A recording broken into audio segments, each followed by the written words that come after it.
Hello and welcome to Cognitions, Speaking the Unspeakable with JP. And Stacy D. D, what you eating? What are you eating? What is it? A quesadilla burger. I am JP Craddock, and that is the one and only Stacy D. Love. We have interrupted Stacy's lunch. Yeah, really. Coming up on the show today, we have our question of the day, which is, I do not like my own child. How can I overcome this? So we have that coming up after our check-in and mental health and illness in the news. We are broadcasting remotely here on KUAW radio. That is knowledge, understanding, and wisdom. Yes. You can catch us here on Facebook, YouTube, TuneIn, the station's page, and other outlets. Okay, let's get to our... Please like us and subscribe to us on YouTube, please. Yes, and share. We need them. And share.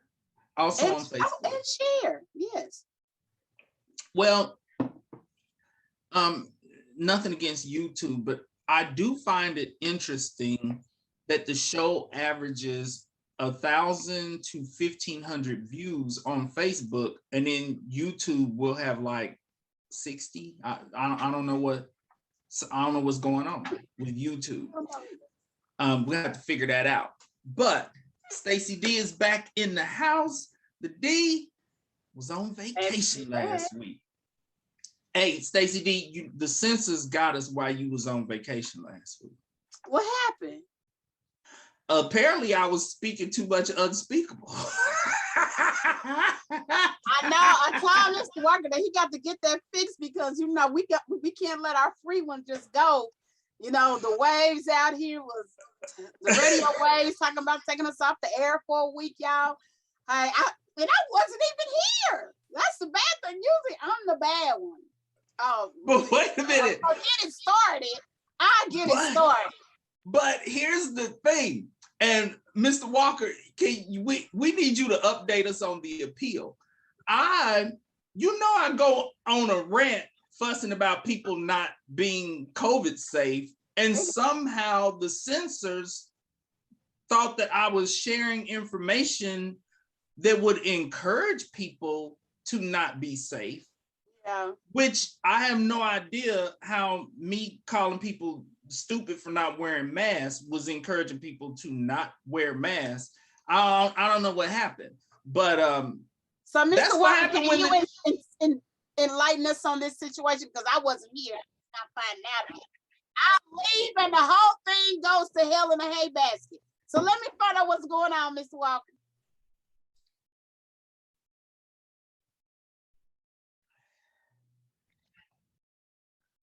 Okay, so listeners, you all can't hear Mr. Walker, but he has filed an appeal and he is trying to get to the bottom of it. But this is what happens when the D goes out of town.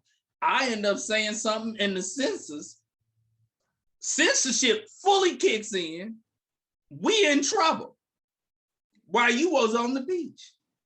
Boy, on the yachts, the beach, I mean, living my best. Wow. I'm back here getting in trouble. Okay, what's your check-in? What's your check-in, Stacy D? Okay, so I just had a real good time, but then I come back. You know how you have a real good time, and then you come back, and why is my car? Okay, you guys. So my baby girl, she stays here temporary, and I forgot my keys on my nightstand, and I come back. And my car is on a flat. But I have run flat tires. And so I want to give run flat tires. Hey, when they say they run flat tires, there are most definitely run flat tires. I rode on that flat for a minute until I got to where I need to get to. And, run flat tires? Oh yeah. They don't go flat. I don't know what that means. They look flat, but they're not flat. You can still roll on them. We're not gonna be on the side of the road. With a hole in it? Yeah, I had a hole in it. Really? Yeah. They worth that extra money. They have invented tires that do not go flat. Yes, because one is I do not have a spare. There's nowhere for me to put a spare in my car. So FYI, if ladies, if you do not know this, if you do not have a spare in your car, that means you have run flat tires.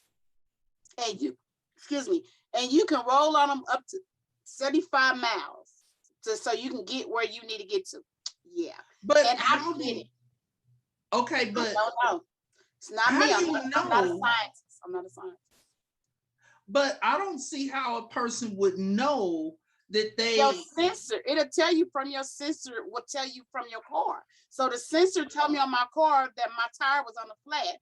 I went over there and looked at it. It wasn't flat, but it was low. So me thinking I'm smart. The D, I'm just gonna go put some air in the tire. But knows to me, I don't have regular air in my tires. And I'm not gonna say the word because my friends was laughing at me. I call it nitroglycerin, but it's not. That's for the heart attack. What? So whatever that air is, glycerin. What is it? Nitrogen. So it's Thanks, nitrogen Mr. Walker. air. Yeah, because I said it was nitroglycerin. Everybody was like, "Is your tire having a heart attack?" Oh. So that air didn't really help my tire. So I just drove on the Baron and they got me together. But so okay, these run flat tires have nitrogen in them. Yes. You put regular air in it and that made it go flat. No. It just didn't blow up like I thought it should have blew up. This is so crazy. Do you have a spare in your car?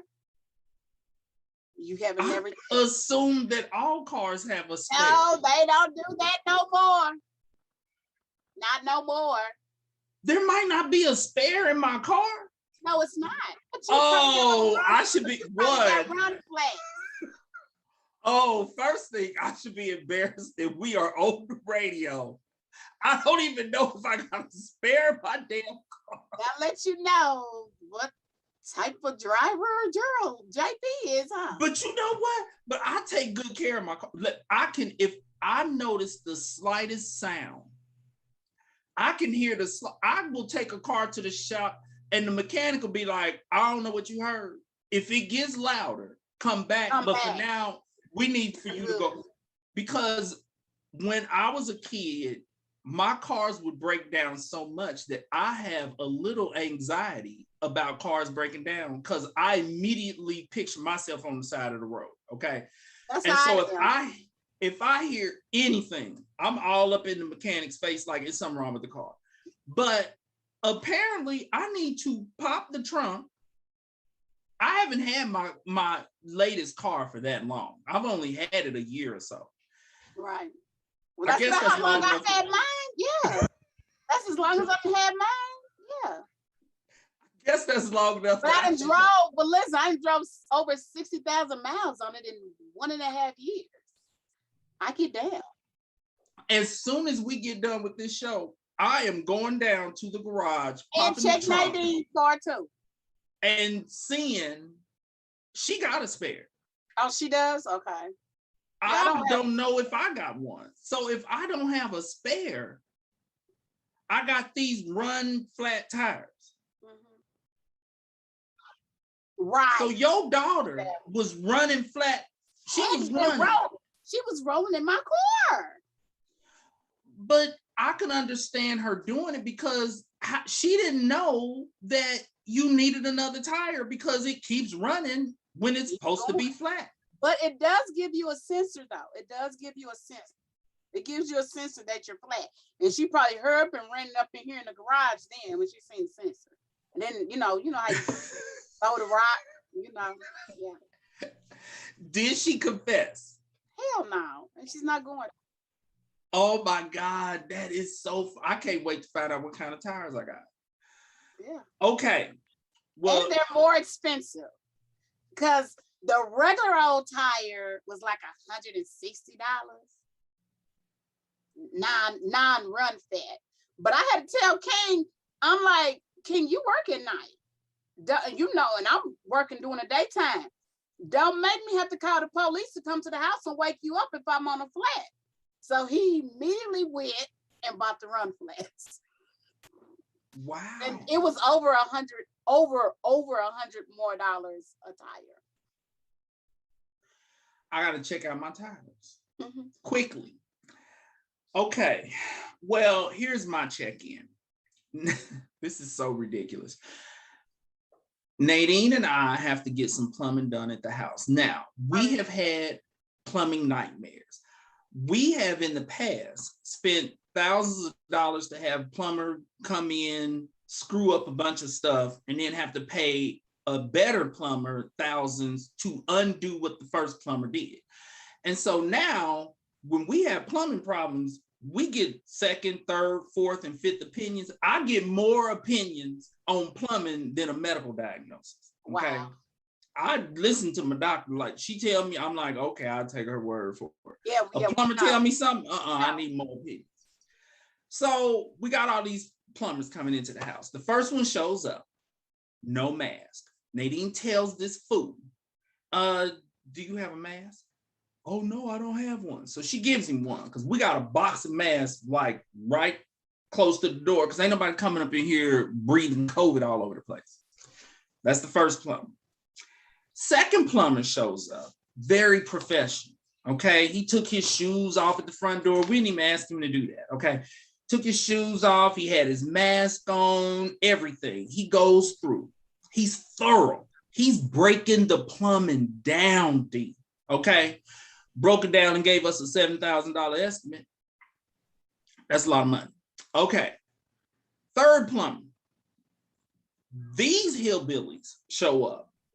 Two hillbillies looking greasy and dirty with no mask.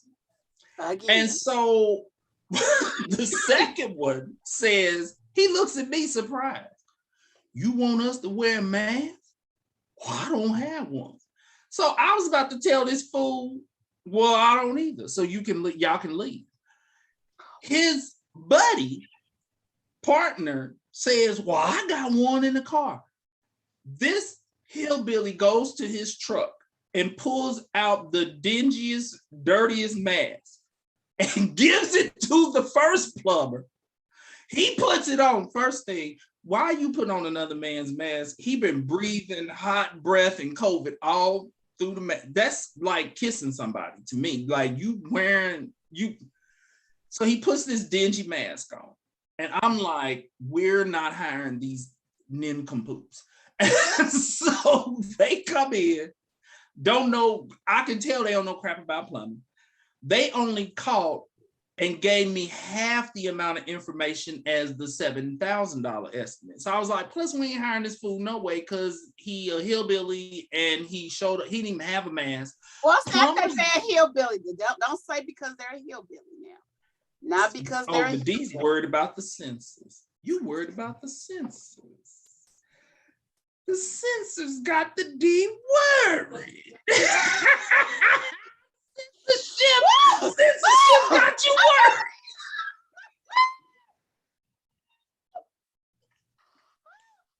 The D word, look, don't let me speak too much unspeakable. Okay. I'm not saying this because they were hillbillies. I'm just saying they was hillbillies. Okay. Like, that's all I'm saying. I'm not saying they married to their cousins or nothing like that. I'm just saying plumbers go from house to house to house. These are people who oftentimes are drudging through piss and feces. For him to not even have a mask in his vehicle, I was not hiring him. So he's standing there in the entryway after they get done looking at the pipes and everything and sees Sashi's train because the tracks run through the, the living room and everything. He's impressed, whatever. he's like, oh, look, your kids got a train. Yes, she rides the train. And I said, yes, we have a 2-year-old upstairs sleep, and 225,000 children were diagnosed with COVID last week, which is the reason why I needed you to have a mask on before coming in this house. Oh, I understand. I'm thinking clearly you don't understand because you didn't even have one. You coming here in the middle of the day, you showed up with nothing but like plumber's crack and a dingy. My message to our listeners is, if you have any work to be done at your house and it is done by repairmen or handymen or workers who go from house to house, if they show up at your crib without a mask and they don't even have one and they surprised that you asking for one, like, why we need a mask? COVID? What's COVID? Do not hire them, okay? Because they bringing COVID up in your house. Okay, so Stacy, that's how my week went while you was. Okay, so who did you find? Okay, so did you hire a plumber? Everybody want to know the end of the story. Did you even hire a plumber? We're not done. We got 2 more estimates to go. Okay, and also I have someone for you too. He does all our work at the bar. Perfect. Give me his information. I will. Okay. So you when we get off the air. Because we trying to get the house ready to sell, and we got to do Where some you moving to? Well, no. Hey, I want to sell. Listen, I want to sell too, but unfortunately, I don't know where to go because I'm like, could come out like $80,000 on the up, but I don't have nowhere to go. Yeah, property values have skyrocketed. Yes, I'm like, in the past year, we gained over like $50,000 in equity. The problem is, if you sell your house, whatever house you buy, it went up too. And even if you say, well, I'm gonna buy my time and I'm gonna rent. I mean, apartments are going for $2,000 now. It's ridiculous. So I guess I just stay right here and I missed that boat. Oh, wait. Yeah, because the only way to bank your profits would be to sell your house and then rent. But what do? Rent until property values come down? Like, and we don't know when that's coming down because it's supposed to have went down a few years ago. Right. Every 10 years. Yeah. There you are in an apartment living next door to the hillbilly plumbers that came to my house with no mask. Okay. Let's get to mental health and illness in the news. I got some good stories today. Okay. One, apparently, Stacy, are you familiar with Instagram? Are you an Instagrammer?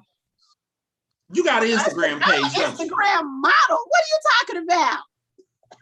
Oh, the D. Why am I not surprised? Oh, look at you. Get it, D. Work it. Work it, D. Work it. Work it.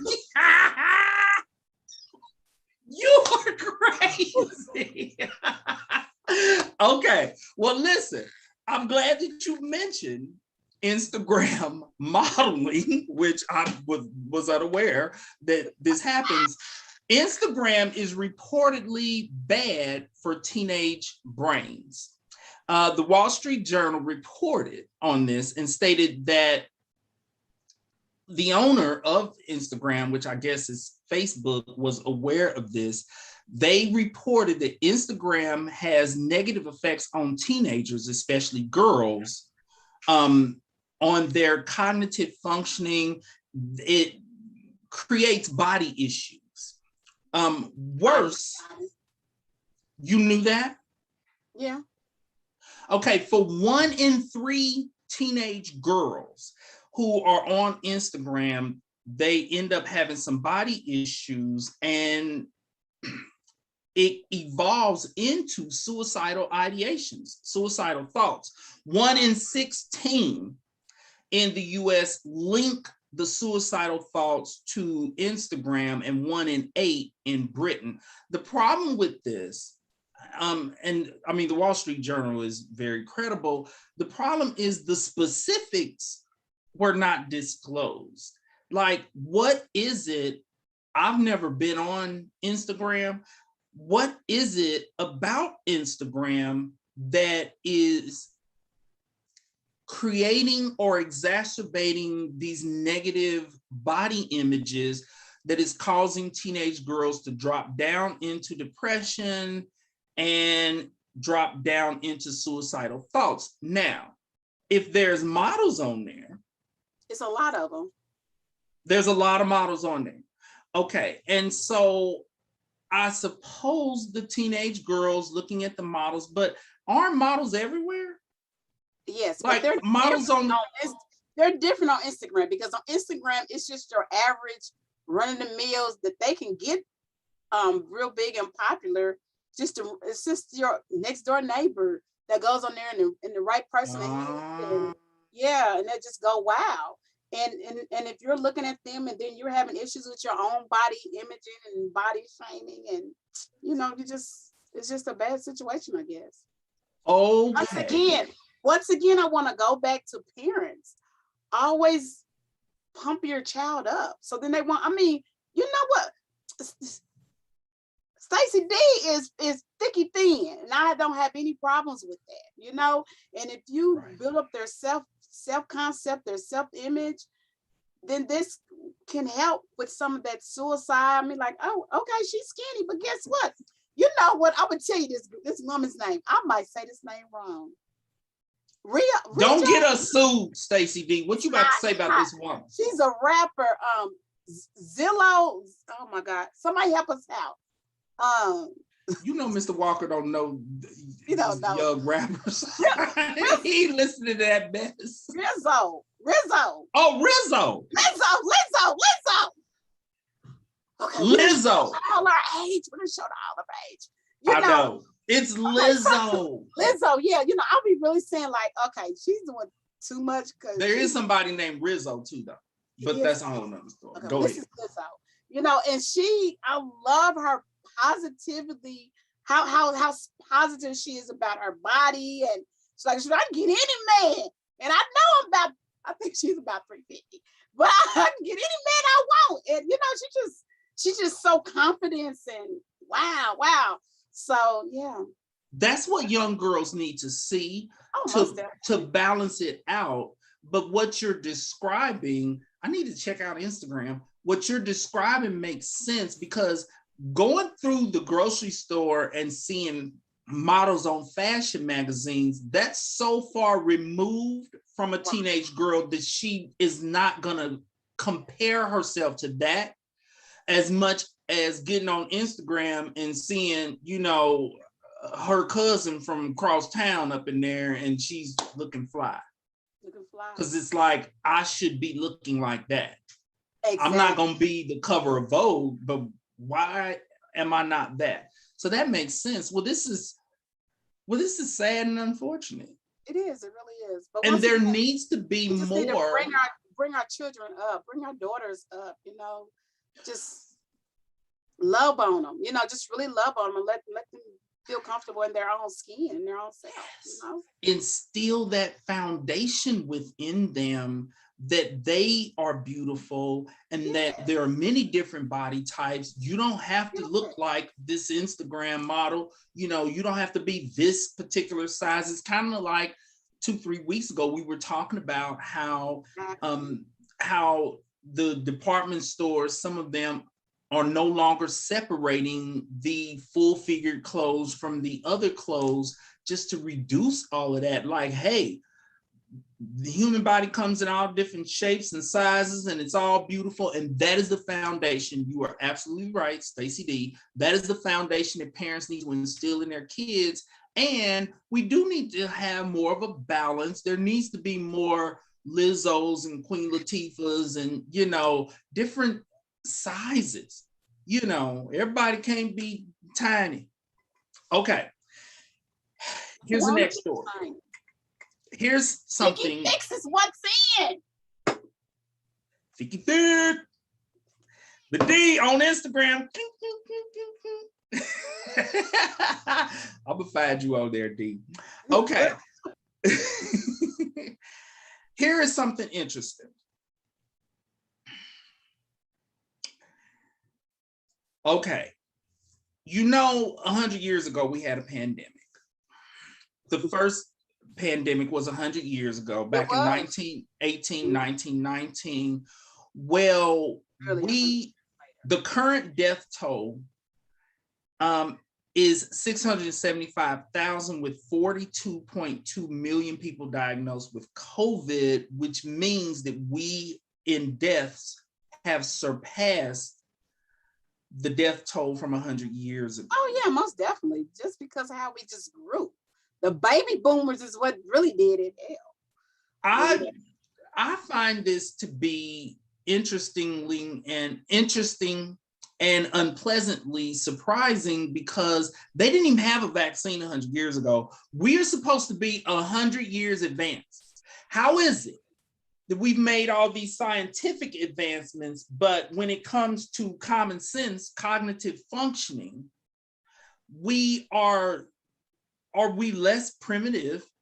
Not that they were primitive 100 years ago, but how is it that in these modern times, there is all of this resistance to things that would help us move beyond the pandemic? We are 100 years ahead of where they were and doing worse. I think that says a lot about mankind and about the mentality that you can make all sorts of scientific advancements, but a fool gonna be a fool. And also, a fool gonna be a fool. Hi. But I also put on also with the different streams that we have now. You know, we have more videos and okay, more videos. Back then they only had the newspaper. And it was just more videos. People can tap on there and they can hear something. Oh, I'm sticking with this. Oh yeah, did you hear this? And you hear that?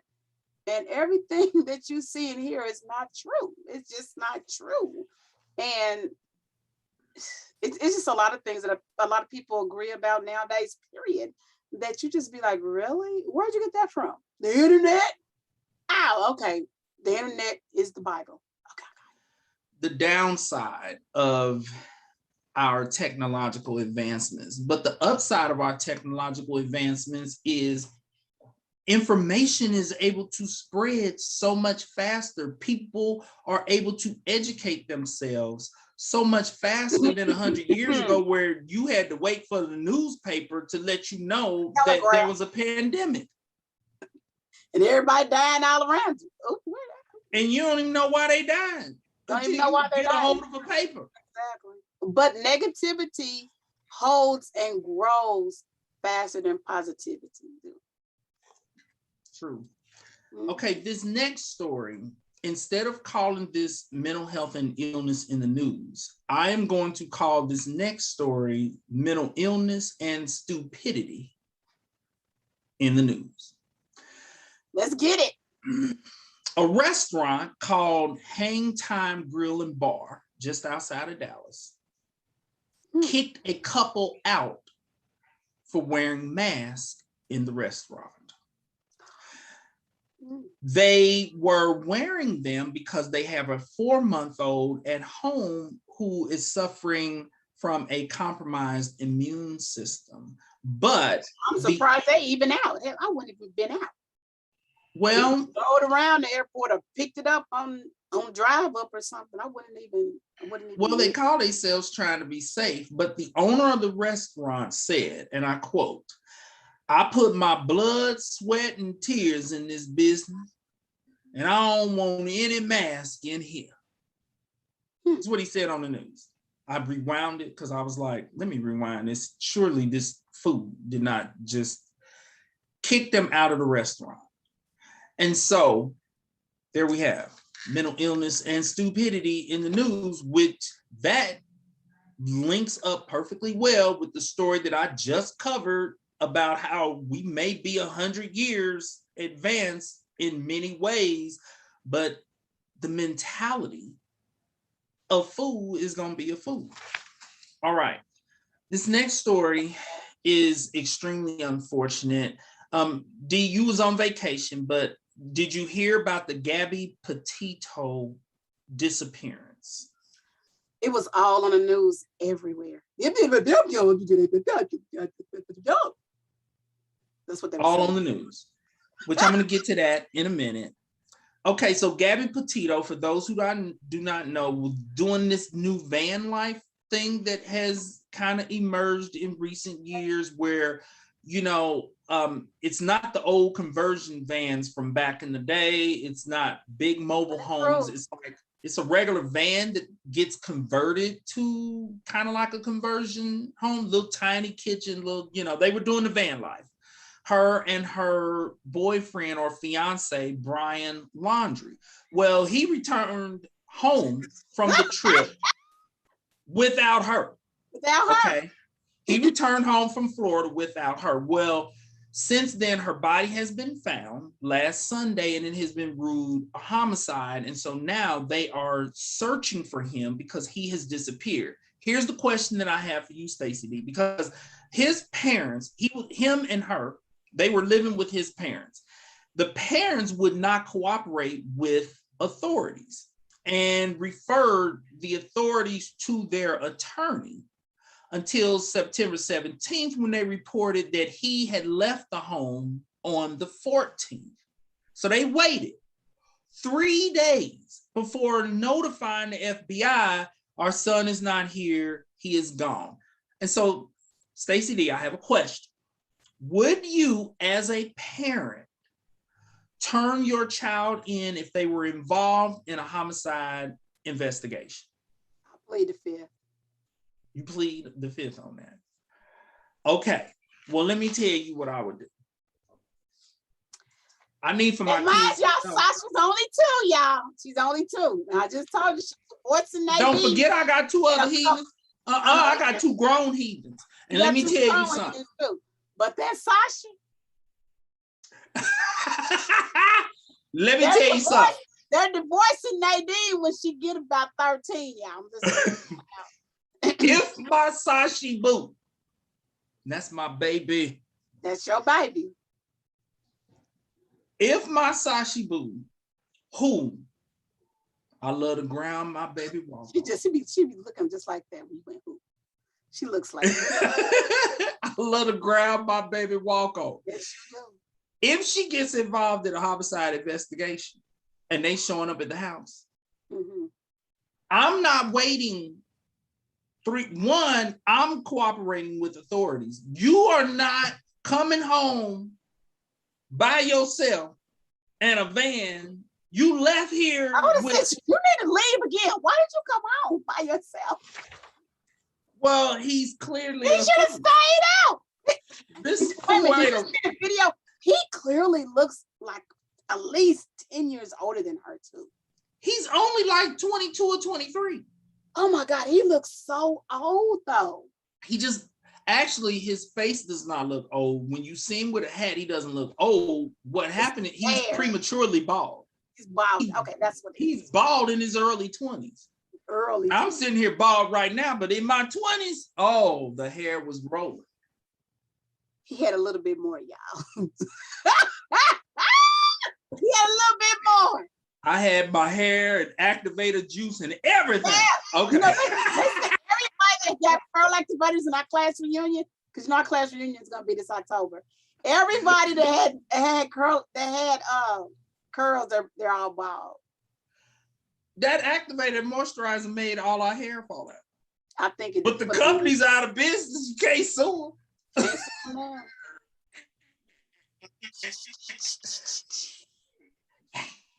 Okay, so this fool, I don't know why he's bald in his early 20s. This man is fully bald on the top of his head. But the problem is, I have a problem with these parents not cooperating with authorities and giving him a 3-day head start on escaping. A human life is at stake here. And yes, I love my Sashi boo.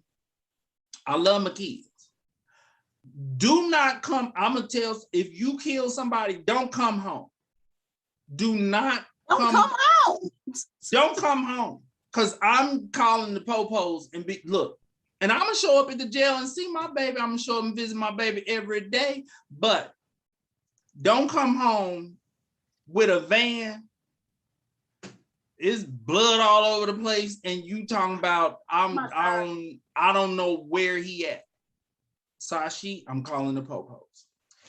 Here's the interesting thing about this story as well. I'm addressing this not to take anything away from that story, but NPR reported that, quote, media fascination with the Petito story. Basically, the media has ignored an epidemic of missing and murdered Native American women. Since the year 2000, indigenous people have made up 21% of homicides in Wyoming, one of the states where Petito and the boyfriend was at. And so what they are saying is media fascination with the Petito story, it's racist. Basically, it looks like racism to some Native Americans. And here's some of the stats. She was an Indian? She was a Native American? No, she's white and blonde. But what they're saying is that her story got all of this media coverage. Oh, okay, this ain't nothing new. But it's been like that for a while, even with Black women. Okay. Yes, only 30% of those homicide victims that were Native American received any media coverage, and here's something that was reported by Second Wave Media, that across the country in 2019, more than 5,590 Native American women were reported missing. Oh, I believe Murder was the third leading cause of death. There was no media coverage on national networks covering this. In Wyoming, the same state that Petito had, because they were doing this cross-country thing, and I guess that might be where she actually disappeared from. 710 Native Americans were reported missing from 2011 to 2020. 85% of them were children, 57% were female. Where was their national coverage? And so this is not to take anything away from the horrible situation with Gabby Petito, but we do need to take a look at, would so many Native American women continue to come up missing if their stories got some media coverage? You should not have to be a white female in order for yes, in order for your story to make the news. This has been on the news like every day, 2-3 times a day. And so it was shocking that over 5,000 Native American women have come up missing and it doesn't get any coverage. So, all right.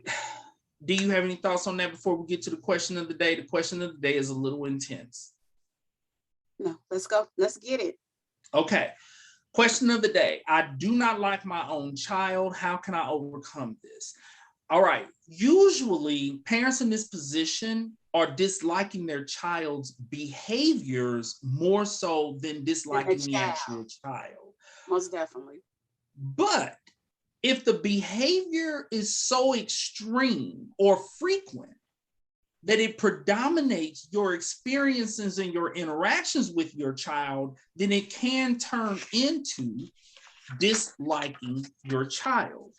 And then we also need to understand the age group. So, I mean, because like right now, because my children are 30 and up, you know, I can dislike them and nothing's wrong with that because they're grown. I mean, I could just dislike them, block them, and let them understand. Block them. Block them.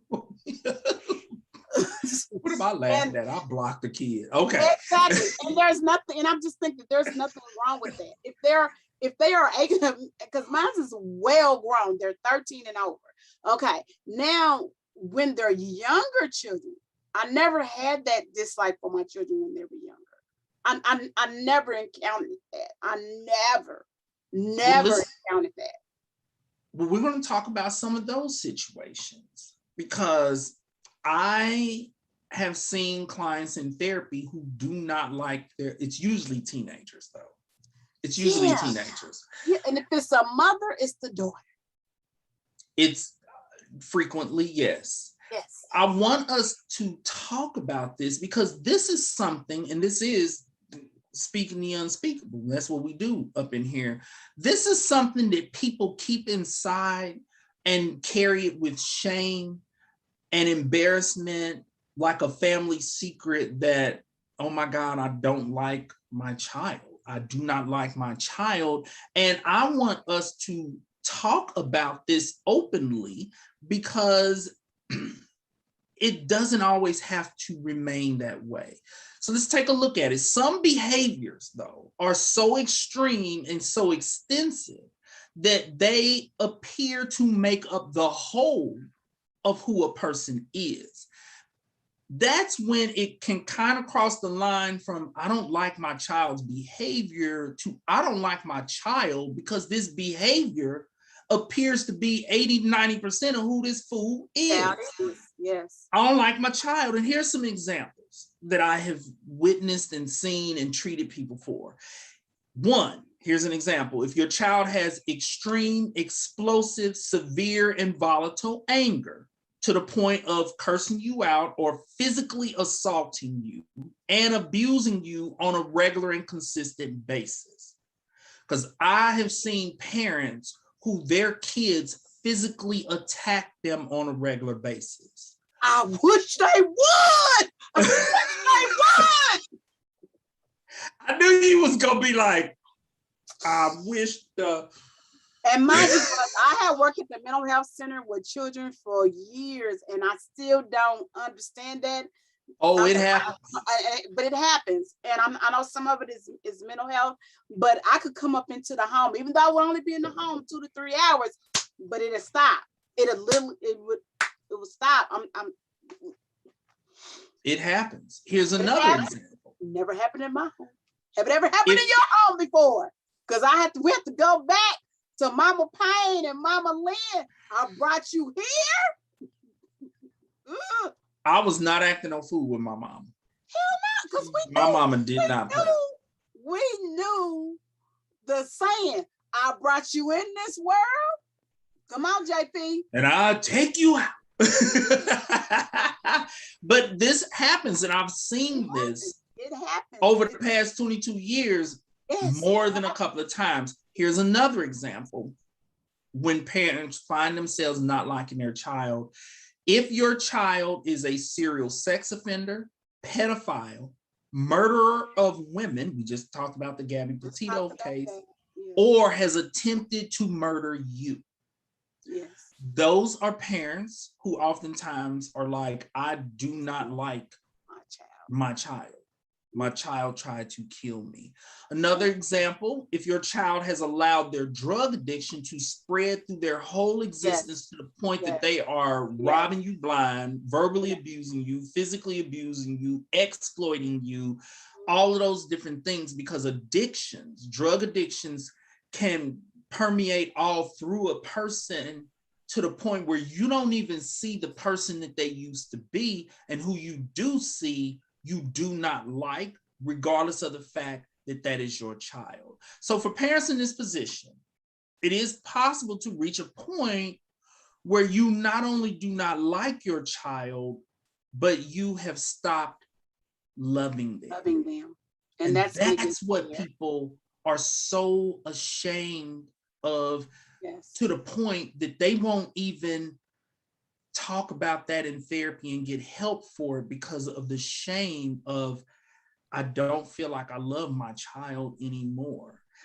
Nobody ever wants to talk about it, but it is something that we need to talk about. Losing love for your child does not have to be permanent.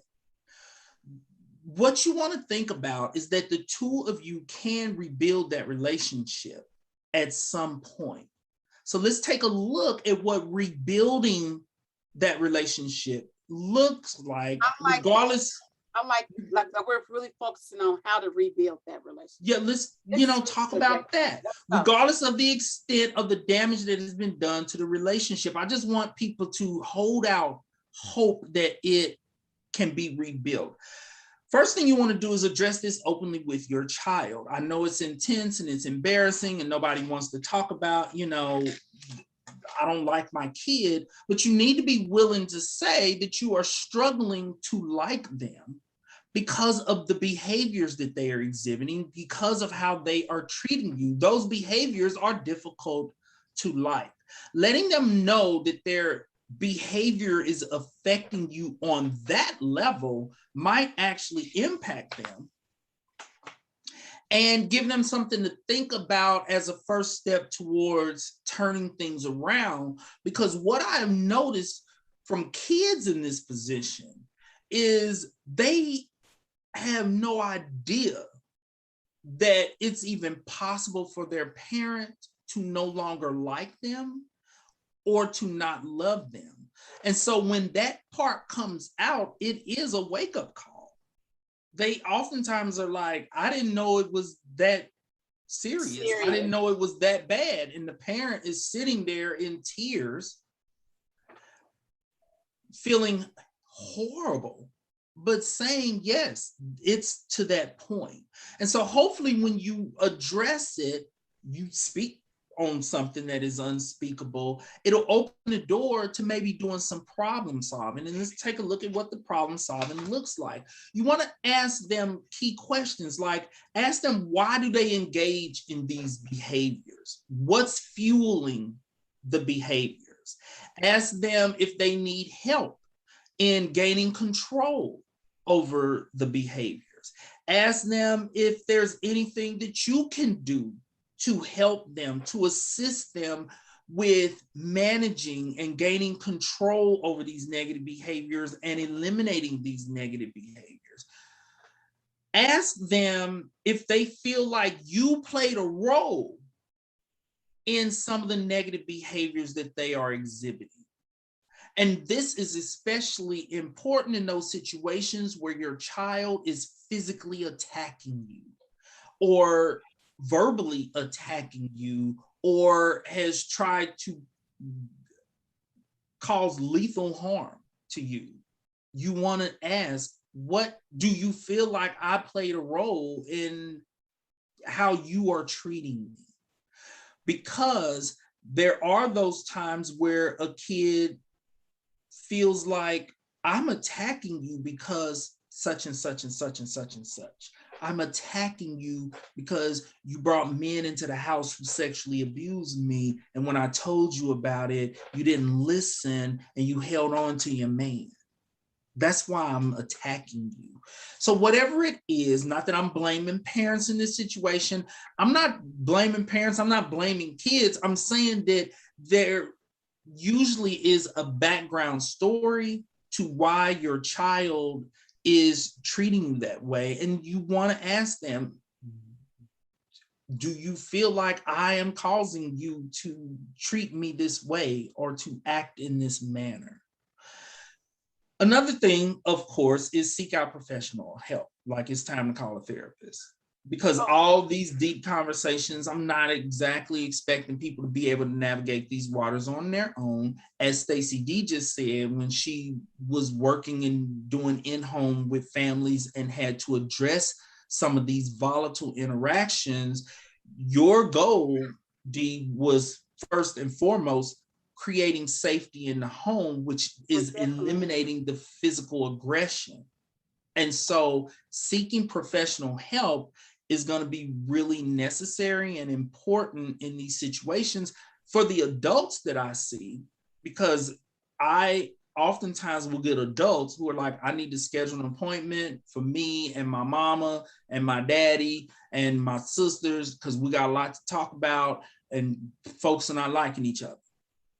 And we address it, we deal with it. In those instances, there's usually not physical fighting going on, but they have a lot to address and to work out. Here's what I always say. I always say, this is the final note that I want to make on this, is I believe that our lives are like a book, and everybody is writing the chapters in that book. And you may not like the chapter that your child is currently in. You may not like how they're writing that chapter. What I want parents to do is have faith that it is always possible for them to exit that chapter and enter into a new chapter. We grow, we develop, we change, we mature, and it is possible for your child to do the same. And so holding out that hope that, okay, I'm not really happy with the chapter that my child is currently writing in the book that is their life, whether it is riddled with drug addiction, violence, aggression, whatever the case may be, just give the benefit of the doubt, which means when I started this off and I said, you don't have to believe that you're never going to like your child, that you're never going to have love for your child again. You're just not loving where they're at in life right now. And so give the benefit of the doubt, hold some hope and some faith that they will grow and change and develop. I can relate personally to this situation because unfortunately, I have a son who I do not like. So when I see families in this situation, I can relate to it. Remember when we covered the Kirk Franklin story? And for those listeners who remember when we covered that, I was able to relate to Kirk Franklin. Now, I'm not saying, because I don't cuss my kids out and I don't use G. I do. D, you don't even hardly even cuss anymore. No, I don't cuss, but I can fuss them out. Stop it, D. I don't cuss, but I can fuss them out. Now, right before I found God and did the switch over and trying to do my tongue right, they used to get some lashing, honey, some lashing. You did used to know your way around a cuss. Yeah, but guess what? It was all done in love. It was all done in love, though. It was all done in love. Well, when Kirk Franklin cussed the only problem I had with Kirk Franklin cussing his kid out was the GD, because that's just one of the cuss words that's off limits for me. But one of them, I'm pretty much okay with all the rest. But I could understand and empathize with Kirk Franklin's position, because one of my sons, right after that story, he tried to make me pull a Kirk Franklin. Okay. And it is really, and when we cover, because we are going to do a story on why so many adoptions fail, or why so many adoptions are disrupted adoptions. And so I do want to take a look at that, and I'm going to go into more. Yeah, I'm going to go into more detail. I've been spending a lot of time trying to prepare. I also have adopted 2 children myself. I adopted twin girls. So, yeah, they are actually 41 years old. D, you never told me this. Yes, did. You must have forgot. They were my oldest. I was a foster care director and fell in love with the foster care kids. We adopted from foster care. Yeah, to me, that's the best way. I was a director, and they were getting so treated so bad that I just went on and adopted them. They were already 14 years old, and I brought them into my home. Yeah, my youngest was actually they're 3 years older than Brandon, so they were 14, and Brandon was 11. And believe it or not, Brandon has always went back and said, "Mom, I'm glad that you got me some big sisters." So it helped him. That's wonderful. Yeah. And I'm still in contact with my daughters. Yeah, they both live in Wichita. One of them have a master's. She is a marriage and family therapist. Got it from my mama. And the other one, she's still trying to find her way. They were twins. Wow. Yeah, they were Okay. my first daughters. And Well, and all my kids get along really well. I mean, that was such a blessing.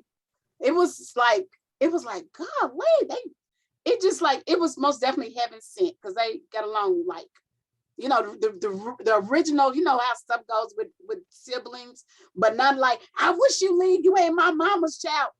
That never came out of none of their mouths. wow. So, my baby. Well, your experience is totally different from what I'm talking about right now. Okay.